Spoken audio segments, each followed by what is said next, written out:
Rais wetu Dr. William Samoei Ruto, Rais mstaafu wa Kenya, Rais mstaafu wa Nigeria, Mama Aida na familia ya ndugu yetu Baba, waheshimiwa wote mlioko hapa, waheshimiwa wananchi na kanisa letu. Yangu itakuwa mafupi sana. Nimekuja kuomboleza huyu shujaa ndugu yangu, baba wa taifa la Kenya.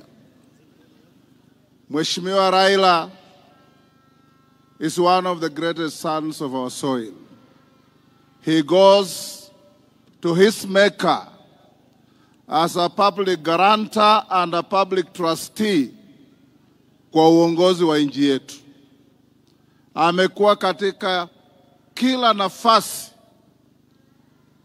ya kuleta uwiano katika nchi yetu, na mwandishi wa vitabu vingi vya Kiswahili kutoka Tanzania anaitwa Shaban bin Robert. Katika kitabu kinaitwa Kusadikika, alisema mara mingi nchi huficha mashujaa wake mpaka janga kuu litokee.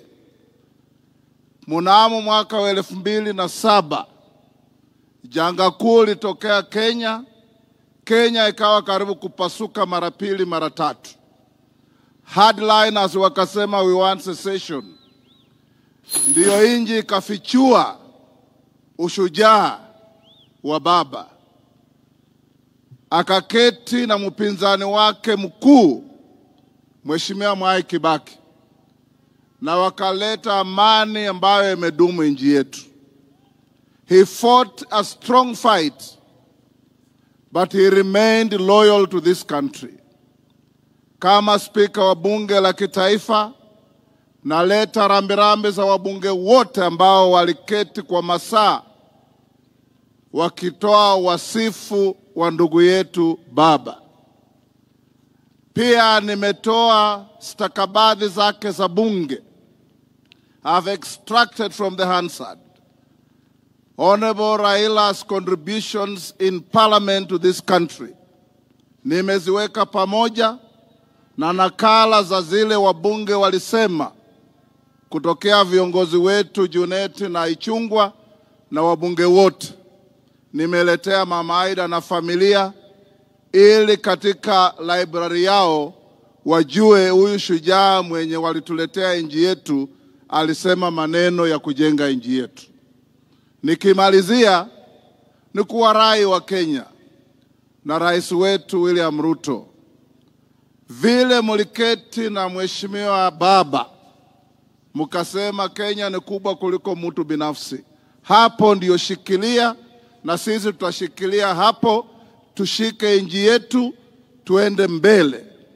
Tusilete siasa ya furugu ya kikabila ya kugawanya wananchi. That is not what Baba wanted.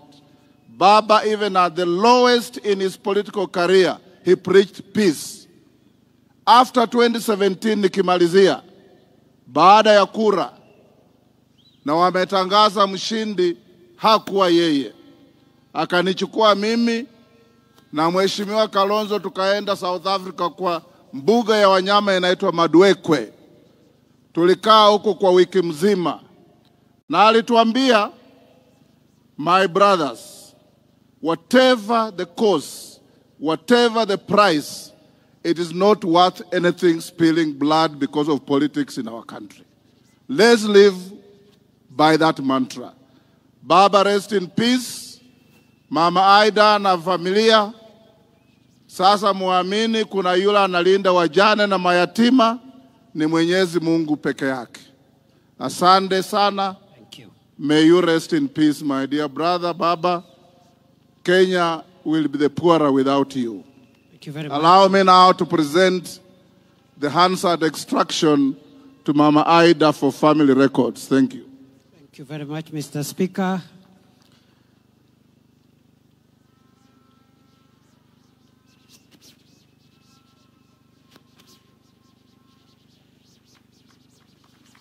Thank you. Asante Mheshimiwa Speaker. I now want to invite